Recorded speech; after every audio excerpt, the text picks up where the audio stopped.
Page 79, Chimes. On page 78, they cover first inversion triads. You remember a triad is a 3-note chord? Let's take our good old C major.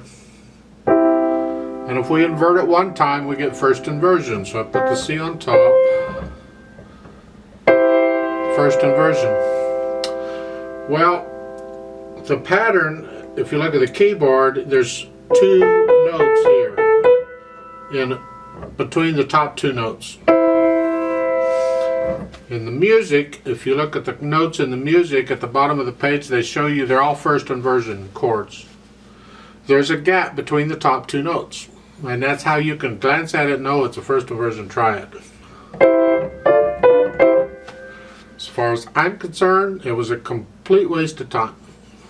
I've never used it, never paid any attention to it. I don't care what inversion it is. First, second, third, fifth, 100th, who knows? You read the notes and you get it, and you'll learn eventually where you recognize the chord and you'll just play it. I don't think about what inversion it is. I've seen it so many times. Look at Chimes, though, at the very beginning, in the right hand. I look at that and I've seen it so many times, I just know it. I know it's a C chord. I know it's not root position. I don't know necessarily which inversion it is, and I really don't care. I'm just going to play that arrangement. That's how I do it. But if you want to go through and remember and recognize, okay, the pattern is there's a gap between the top 2 notes, that's first inversion. Now, you go right ahead. You knock yourself out. It's fine with me. Well, so much for first inversion triads. In Chimes. C major, cut time, that is a half note gets 1 count, comes in handy. And the first inversion thingies are all on the right hand because the left hand just gets these notes. Isn't that wonderful? Tell the last measure. Look at the last measure in the left hand. You have a C, it's a whole note. While you hold that down, you're going to play that last 2 notes. So for the last beat, all 3 notes are sounding in the left hand. So that last measure is here. As far as the pedal goes, you're pedaling pretty much each line and doing a change pedal or a quick change pedal at the beginning of each line. You see that? You could actually get away with playing this piece with just no change pedals at all. You just pedal, put it down, leave the pedal down for the whole piece, because that's what chimes really do. So we're going to change the pedal just like they're saying at the end of each piece. It's an overlap pedal, so there's always sound. There's no phrasing or nothing. It's just all sound. Also at the end, there's a change pedal on the last measure. Don't know why. I think it sounds better without it, but they put it in, so we'll see if we can put it in. Now, in the right hand, let's talk about this, because you got chords and your hand's moving around all the place, all over.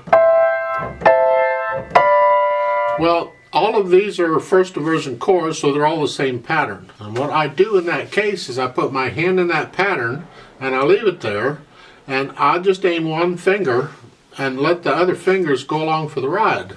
For instance, if I aim the thumb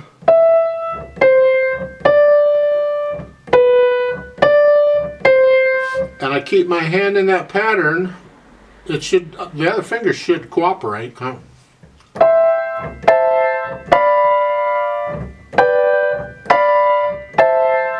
It doesn't matter which finger you aim. A lot of times in music, I will aim, if it's one of them's a melody, I'll aim the melody. And in this case, if there is a melody, it'll be the top note. So I could aim the little finger instead.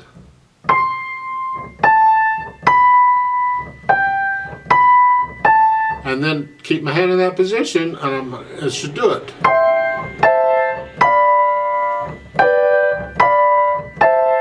I like to think about the melody because I want to bring out the melody. I'm going to play that note a little louder than the others, although in a real chime situation you're going to play them all the same, so I'll leave that up to you. But the idea is just leave the hand in that position and keep moving it around. Takes a little practice, but it's good practice and it'll help you out later on.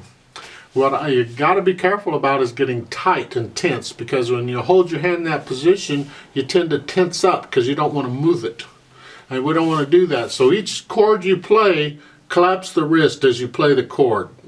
Just a little. That'll keep you loose. Just a little bit. that should help them. Really, that's it. They've got a little bit of dynamics in. You can experiment with the dynamics. Maybe you could add some more. Get a little ups and downs here and there and whatever. Alright, I'll give us 4 counts. Let's try this out. Now, the beat is half notes. I'm giving us 4 half notes. So we're not playing it all that slow, so be ready. Right hand's here. Left hand's here. Foot's on the pedal. 1, 2, ready, go.